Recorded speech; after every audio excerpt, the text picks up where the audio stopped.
Welcome everybody to a new episode of Flower Circus Talks. It's the week before the shows in Holland with the IFTF, the trade fair and the FlowerBazar coming up. And today's guest luckily could make some time between the preparations for two of those shows because they will be on both the FlowerBazar and the IFTF. So busy times for them.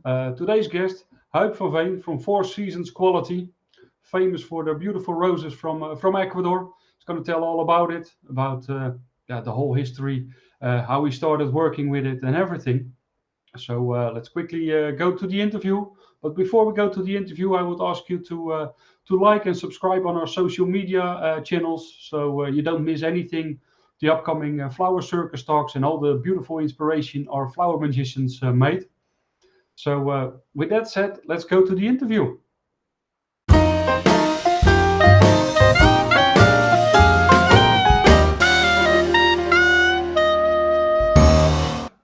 Thank you for joining us. I know it's a very busy period now with all the exhibitions in Holland coming up. So thank you very much for making time to join the Flower Circus Talks. For the people who don't know you, can you tell a bit more about yourself and about the company, Four Seasons Quality? Yeah, my name is Huib van Veen. For foreign people, my name is Humberto. So because they cannot pronounce my name, when I give my business card, they say always Huib, and that's not really a nice name. So for foreign people, it's Humberto. I'm in the flower business since 1976. Worked before in two different flower exporters, first J.C. Eveneens, then Verhaar. And 25 years ago, I started the company Four Seasons Quality for Mr. Anton Pauw in the Pauw Group. Yeah. After 8 years working for them, I took over the company in 2005. And I'm still working in Ecuador flowers. We started only with roses.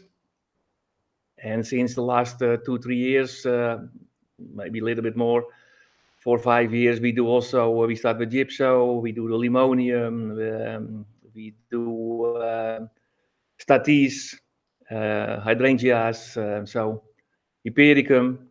Yeah. So that's not our main business. The main business is still Ecuador roses. Let's say that's 90-95% of the business, but yeah, we have a few customers looking for other products also. So that's before we continue on that one, before you started Four Seasons Quality, you were already buying roses from Ecuador, or Okay. No, not from Ecuador. In my period that I worked for J.C. Eveneens, we imported roses from Tenerife. Okay. Nobody probably understood that Tenerife, they go for holidays, but in the past they grow roses over there. There are still some greenhouses. Yeah. And then in my time in Verhaar, we worked a lot with Colombia, and that's how I started the international rose business. And I was always very interested in those things. And then I had the chance in 1997 to start working in the Pauw Group to work with roses. Yeah, and back then it was still something really special. Yeah, we were not the first one. Yeah, there were already other importers. They do not exist anymore. I think we are one of the oldest one at this moment doing Ecuador roses. Not the only one, because we have some colleagues, competition, but we're still in that business. Yeah, and over that period of time, I mean, those 25 years, a lot of things have changed. I mean, it's unbelievable. I think you're already such a long time in the floral industry. Yeah.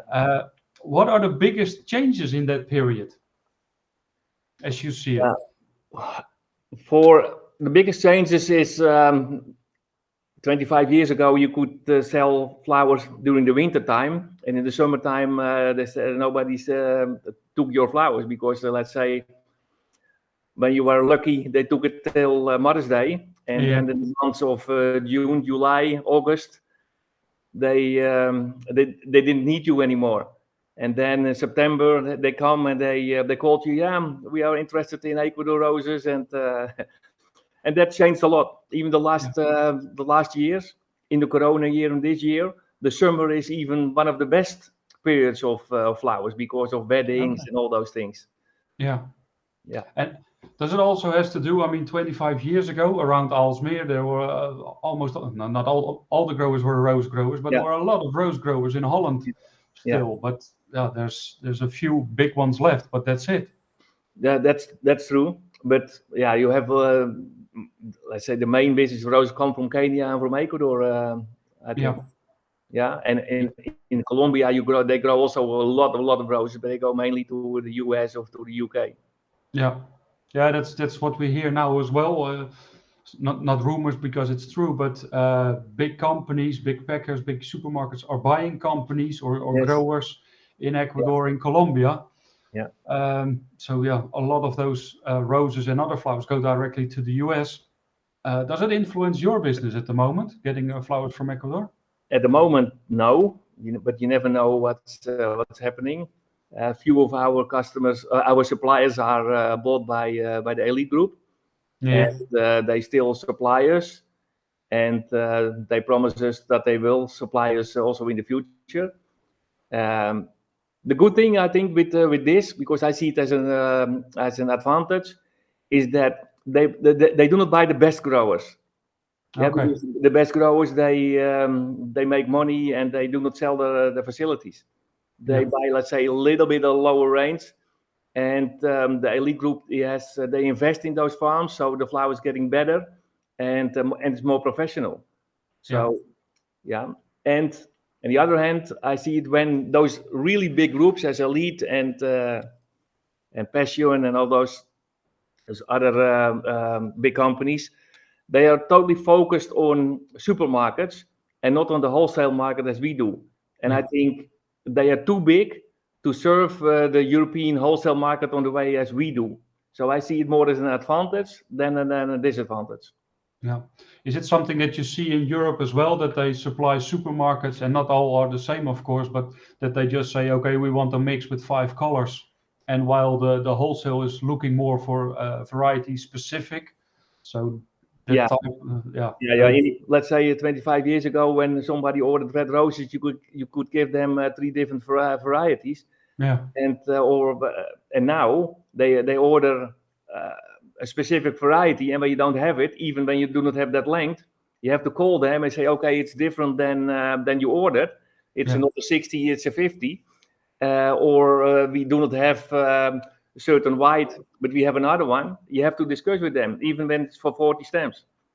Yeah. I mean, that's the way it is. I think Corona toned it down a little bit. That the people were eventually happy that they got flowers at all because of the demand of the flowers. But people are more and more demanding on what's possible. But I think that. So what happened in the past when we started?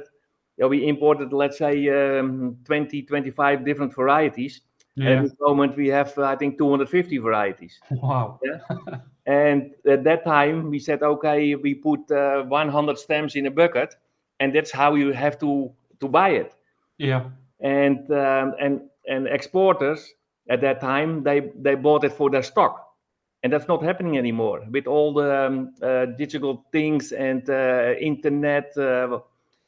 We have a web shop, we have a stock exchange and those things. And they order the bucket wise that we have 40 stems in the bucket at this moment, and not 100 anymore. And even a lot of those customers, they can buy only 20 stems from that bucket. So yes, it's a lot of more work than in the past. Yeah, especially with so many varieties and minimum quantities going down as well. That makes a huge difference. Yeah, and nobody buys stock anymore. Everybody wait till the customer is ordering. Yeah. So the risk is going back to you or to the growers. Yeah. It cannot go to the growers because it's always take you 3, 4, 5 days when you have an order before you have it in Holland. You have to cut, you have to hydrate it, you have to pack it, you have to ship it. We have to unpack it, put it on water. So you're always a few days later before you can deliver it. Yeah. So is there a certain forecast that you know how what people will We buy? take, Or we take the risk. We work with standing orders with many growers, and we buy every week that amount of roses. Yeah, there's a plus and minus. So when you have an order with a supplier of let's say 50 full boxes, and the market is not so good, you can tell them, okay, for this week 45 boxes, but you can go down to half of it. It's that's what we agreed, and that's what we do. We don't cancel too easy with them.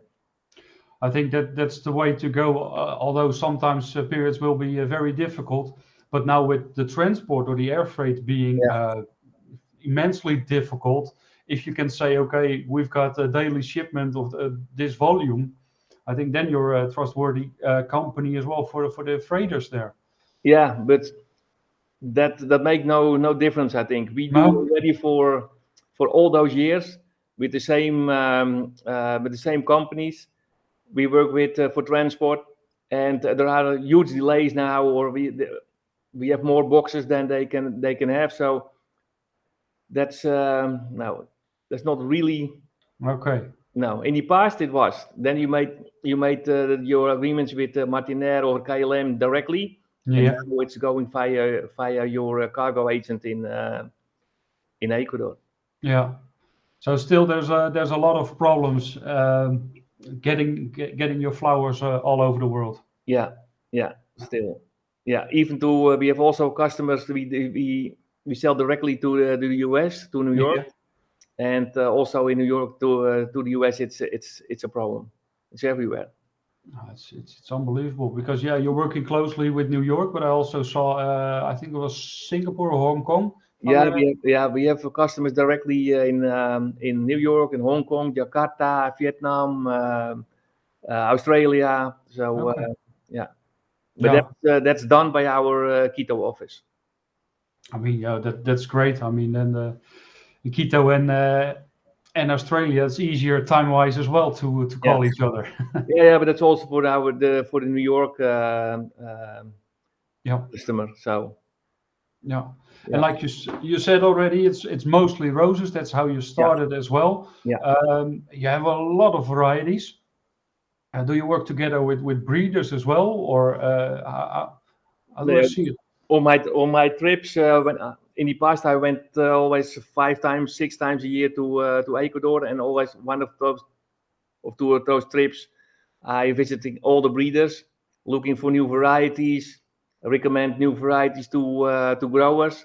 And I think it's already 15 years ago that we started to do something as putting our own varieties. So we have some contract with a few growers that they grow our varieties. Okay, so that's exclusively for you. Yeah, not, let's say, we always try to be the first one with a new code or a new variety, and there's no material enough to sell to another grower. So you have it for 1 or 2 years. You have it exclusive. But then the other growers get it also, because a breeder cannot do it only for you. That's not big enough. So how are you doing this now? Are you still traveling to Ecuador, or?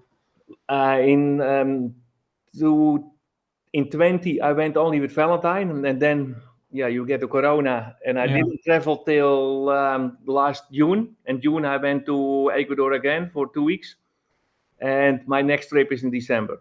So, but a lot of things changed, and our advantage is that we have our own office there. We have 5 people in the office, and two of them are Dutch, so they're going around and to visit farms and do control and things. And that's a huge advantage. I mean, having people locally there, I will not say the business will stop, but eventually it will go down. If you don't have the contact with the local people there, it's difficult. And on the other hand, also it brought something new, because now with all the Zoom meetings, it's sometimes easier to get contact. And as we have now, we see each other, we hear each other, and with some growers we do it every week. And in the past, we did it only by telephone or in my visits. And so in some farms, in some circumstances, it's even better. Yeah. No, but that's really cool. But your team there locally, they also check the quality, of course, before it comes to Holland. Yeah. You unpack it, put it on water so it can travel further, and of course the quality check probably as well in Holland. Yeah. Yes. Yeah. In the past we unpacked everything. Yeah. Put it on water, but since a few years we have the FSQ box, and we have also customers that can order directly in our office in Quito. Yeah. So and then we deliver it here in boxes. Okay. So we do not unpack it anymore. Yeah. And we just spoke about the breeders. Over all those years, you have seen trends coming and going as well. What's the trend you see coming now? I mean, the garden roses obviously made a big entrance. What do you see? Do you see that still growing, or is there something else coming up? I think it's we going more back to normal. Yeah. Yeah, that's what I think. Yeah, and when we started the FSQ, the Pau group had also the Reuter roses in the group. Yeah. And at that time, 25 years ago, they started with new varieties. For example, the finesse types, and before everybody threw it away because they called it platkop or something like that. Yeah, and then it came to be a trend, and then from finesse you get to all kind of different varieties with curly heads and things, and now it's normal. Yeah. And then we went to extreme things, yeah. So with the green hearts and all those things, but lately I see more normal things of the growers looking more to normal things than to the specialties. Yeah. Yeah, and some of them they will have always only the specialties, but the bigger growers they look only to the normal things. Yeah, I think it's difficult as well to have a specialty. Also means that it's not you cannot have it in big volumes as well. No, and also you cannot mix it. You cannot make mix boxes, or you have to make a special mix. Yeah. And so and the supermarkets they do not use those things because it's too crazy, and they use more normal varieties. And production wise, it's not always the best. So yeah, and it's and what about spray roses? That's something we have tried a few years spray roses. We started with some interplant spray roses in one of our farms, and but it didn't work. Okay. I think Kenya is doing better in spray roses than Ecuador. And okay, so that's something that's is it climate or what is it? Yeah, that could be. It is not special enough, I think, when it comes here. Okay, when an Ecuador rose and a Dutch rose, you see the difference. Yeah. With the spray rose, you do not see too many differences with the Kenya one, a Dutch one, or an Ecuador one. Yeah, there are a few very old spray roses, Majolicas, for example, that work extremely good during the wedding season. Yeah. Yeah, but now, at this moment, it's very difficult to sell them. Okay. Yeah, and also the climate makes it maybe not difficult, but it grows in a totally different way. I mean, I've seen roses or rose varieties, but that's already a long time ago, that were grown in Holland, Ecuador, and in Kenya, and they had 3 different colors, the same variety. Yeah, that's true. That's true. So that makes it. Yeah, we see it even from Ecuador when you grow a variety in Machachi and you grow a variety in the Cotopaxi area. Yeah. Variety, 2 different things. Okay, and that's because of the climate or the height where they're grown? It can be the altitude, can be the microclimate in that area. It is colder nights in the Cotopaxi area. Yeah. It's It's unbelievable how a plant can react on those things, but it makes it really interesting as well. Yeah, and some varieties do not work at all. Yeah. But that's something I think we've seen with the breeders. While most of the rose breeders originally were from Holland, and testing in Holland, and then shipping it over all over the world, Africa, Ecuador. But now all those rose breeders are in that area as well, and breeding for those areas. Yeah. That's something they learned, and it's not only with roses, with chrysanthemums, and we see it with all different products that they have test locations or even breeding over there. Yeah. And Ecuador, a lot of things are changing. You already mentioned doing different kinds of flowers as well, because the growers are testing new type of flowers as well. Is it so? Yeah, it's still small. Do you see it will grow or? Some growers they grow, but also now with the big groups, because they make bouquets, they start to grow other things also because they cannot transport it from Colombia to Ecuador to make the bouquets. Yeah. So they start to grow all kinds of things there to make the bouquets for the supermarkets. So it's actually driven from the USA supermarkets to get a. Okay. That's interesting, and probably it's interesting for the Dutch market or the European market in wintertime to have some of those beautiful products. Yeah. And, sometimes in summer it's maybe too expensive, but in winter it's like the roses in the beginning maybe. Yeah. Gypso and limonium, I think you can sell more or less year round. Yeah. But for example, lilies, those things, and also hortensias is difficult in the summer because there are too many local. Yeah. Hortensias, that's something, or the hydrangeas, that's really exploded in the last couple of years in Ecuador. Yeah, but also in Holland, I think. It's. I think it has to do with the whole Pinterest thing, where people see the different types of grasses. Everybody was asking grasses the last 2 years, but also the hydrangeas. So you can see how big of an effect the internet has or social media has on flowers. Do you see more happening? Do you see that it's going to be more varieties, more different types of flowers?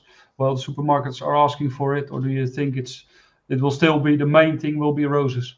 Yeah, the main thing will be roses. Yeah, for sure. Yeah. Okay. And then what about? I know it's part of your business, and it became a major part, or sometimes even a major headache, the air freight that we're talking about. How is that? How do you foresee it for the coming period, for the coming year or years? Yeah, that's very difficult to say what's going to happen over there. Yeah. It depends a lot about the fuel prices and those things. So I really don't know what's happening and how COVID will continue and things. That's very, very difficult. It's still difficult, and it's difficult as well, of course, if you have fixed contracts with customers for a price, and with all the prices going up and down, that makes it hard to do business. Makes it interesting. Let's put it that way. Yeah, but let's say we as Four Seasons do not work too many with contracts to customers. We do not have big supermarkets as a customer. For us, everything is imported, wholesalers, cash and carries. So we do not have big supermarkets as a customer. Okay. That's until now not our goal. Yeah, but I think it's also a different world if you see what they demand, and so it's better to focus on one thing and do it right. Yeah. Than try to focus on both, because it's different qualities, it's different growers, it's a whole new business actually, or it's another business next to it. Yeah. It's not our goal to be the biggest, but we try to be the best. The best in quality of the roses, the best in service, and that's where we work on. And you build up a great name. I mean, I think a lot of people know what the Four Seasons quality is. One other question that interests me, with the Gypsophila from Ecuador, there are no leaves on it. Why is it? Because of the trips. Okay, so they take out manually. They will pick off all the. Yeah. That's quite a job. That is. Yeah. Okay. Yeah, because sometimes things come in, or the gypsophila comes in, and why aren't there any leaves? And during our shows, people are asking as well, why aren't there any leaves on Yeah. the gypsophila from Ecuador? No, this when you have a check, then they find 2 or 3 leaves on it. They always go with the loop and to try to find the trips, but Okay, so that's the reason why there's no leaves on it. yeah, It's that's quite a job, but yeah, I mean it helps, yeah, and that's cool because from Ecuador, all the gypsophila or all flowers actually get a check in Holland when they arrive. yeah. It's not 100% check anymore, but Okay. the roses, I think it's below 5. The gypsophila is between 5 and 10, and so not as in the past anymore. But and Yeah. a few things are still in 100%. But yeah, normally we do not import those things. Yeah. So, but I think it's a good thing that if there's that the quality is good and there's not as many checks, because also in Holland, like in the US, we have problems with people working, so Yeah. you don't get the delays that they have in the US at the moment. No, no. So next, like I said in the beginning, next week is going to be a busy week for you. You're attending 2 exhibitions actually. Yes, we are in Floriculture with the FlowerBazar, Yeah. and we are in Vijfhuizen with IFTF. Okay. So how are you going to do that? Are you going to clone yourself or? No. We have some people, experienced people who working that, and the organization of the show is mostly in the hand of my daughter at this moment. So she's taking over those things. Okay. So it's a real family business. It's family business, yes. Yeah. Yeah. I mean it's. Yeah, so today they went to IFTF already to build up the preserve stand, because as you know, we do also rose and more. Yeah. And so they built up today. Tomorrow they will build up the stand of 4 seasons, Yeah. hardware, everything. Sunday we start to make the decorations, and Monday and Tuesday they will design the whole stand with flowers, and also the same in Flory World. Yeah. So we have 2 different designers, one in Flory World for the FlowerBazar, and that's totally different than what you see in IFTF. FlowerBazar is we want to make a kind of emotion for the flowers, and Yeah. the item is Christmas this year. And IFTF, yeah, we show our raw product. So Yeah. It's more inspirational at yeah, at Flower World or at the Flower yes, Bazaar. yeah, Okay. So it's worthwhile visiting both because it's yeah, 2 really different yeah. The things. FlowerBazar is something new. Yeah, no, but we've done an edition in September, which was Yeah. okay, but not too many visitors. Yeah, and hopefully now with also the trade fair in the auction, that people also go down to Floriculture to see what's happening there. Yeah, yeah. I think now with the attraction of the IFTF and the trade fair and the Flower Bazaar, it's for people to come to Holland. I mean, it's the time to come to Holland. Yeah. And I mean, let's hope a lot of people will come as well. Still, yeah, things are not too sure around the world. Countries are closing down, but other countries are closing or are opening up. So it's Yeah, still a bit uncertain. let's hope that Tuesday night with the announcement that they're not too heavy, because that Yeah. can affect a lot the shows. Yeah, and we really want the show again, or an international Yeah. show to meet up with the people and just see what's new as well. That's last week we had the interview with IFTF with Dick, with the director of the IFTF. He also said it's time for people to come together again and see new things as well. I mean, there hadn't been a big exhibition in 2 years now, so a lot of companies have changed, have new varieties and things like that. It's yeah. I expect a lot actually of those exhibitions now to see a lot of new things. Let's hope that is a success this time. So Yeah, yeah, and yeah, for sure, I think it will be a success. I mean, you will show your beautiful roses there, and also actually the other products as well.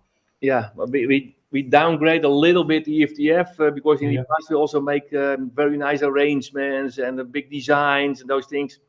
And this time it's only showing the product we have in vases, and that's it, and no specialties this year. No, well, I think it's good for the people just to see the flowers, how they are. Yeah. I personally sometimes think people overdo their stands. Yeah, You can make beautiful things, but also make sure that people see how the product looks like, almost like how you should get it. Yeah. Because that's really important. Yeah, that's what we do in IFTF at this time, and in the FlowerBazar you can, we try to sell the emotion and to make very nice things over there. So I think it's worth to visit the FlowerBazar also. Yeah, we're gonna visit both of them, so hopefully I will see you there as well. Yeah. So we can have a chat in person, and hopefully the people watching can visit you as well in the stand. Yeah. Is there anything you want to add, Humberto or Huib? Yeah, as I mentioned already, that Four Seasons it's roses, but we do also a lot of preserved roses. We are one of the shareholders of Rosa Mor in Ecuador, and we do a lot of preserved roses also directly from Ecuador, but also from our facilities in the Klakel. So and that's a very important item in Four Seasons lately. So this is done by my daughter and with Lars Winters. There are two of them doing the sales. One is doing the buying and the logistics, and that's very important item already. Yeah, I think it's a great gift product for people. I mean, flowers is a gift product most of the times, but the preserved roses, I mean, it's... In Holland itself, it's still difficult to sell. Yeah, we have a few customers here, but I think also they go with that abroad. But in the southern part of Europe, in New York, and also in the Arabian countries, we sell a lot of those things. A lot. Yeah. In the UK, we sell a lot. So. Yeah, sometimes the Dutch market is a very specific one. Let's call it that way. They're very in the fresh business. So, and this is not only, you do not put it every week in your house. You can do it as a gift, or you have make an arrangement. And I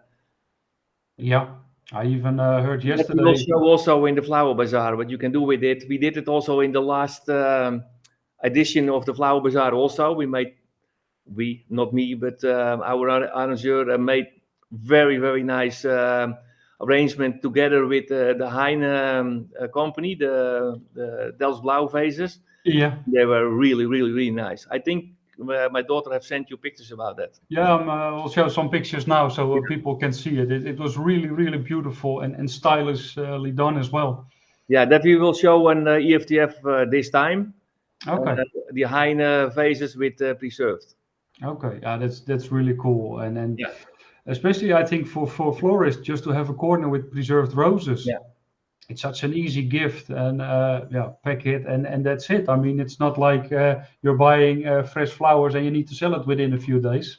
No, you can store it for many years. Yeah, and there are two remarks: no sun, no water. Yeah. And then you can store it. So it's really nice. Yeah, I think it's a great addition to the whole assortment of Four Seasons quality to have those preserved roses. And for the florists or wholesalers, just check it out both on the IFTF and on Floriworld. Yeah. Or the FlowerBazar at Floriworld. Then you will see how many beautiful things you can do with it as well. I know a lot of designers making wedding bouquets with them as well. Yeah, with preserved roses. So I think that's and the gift boxes, the head boxes, that's very that's kind of famous and it's easy. And also during Corona, that went up a lot because it's easy to send by post or by packet post. So it's something I saw already. I think more than 5 years ago in Russia. The head boxes and even with chocolates in it or strawberries and flowers. And so you see trends coming up all over the world, and some countries pick it up, some pick it up later. But preserved roses, I think it's not a trend; it's there to stay as well. Yeah. So Hopefully, because we invest a lot in it. no, it's gonna be good, and you show them or you present them in such a beautiful way that people will be inspired and will start to buy even more. Yeah. So Okay. okay, thank you so much for your time. Good luck with all the you too. preparations for the shows. Yeah. Yeah, hopefully I will see you on one of the exhibitions. Yeah. And yeah, let's stay in contact. And everybody, thank you for watching. Okay. Thank you very much.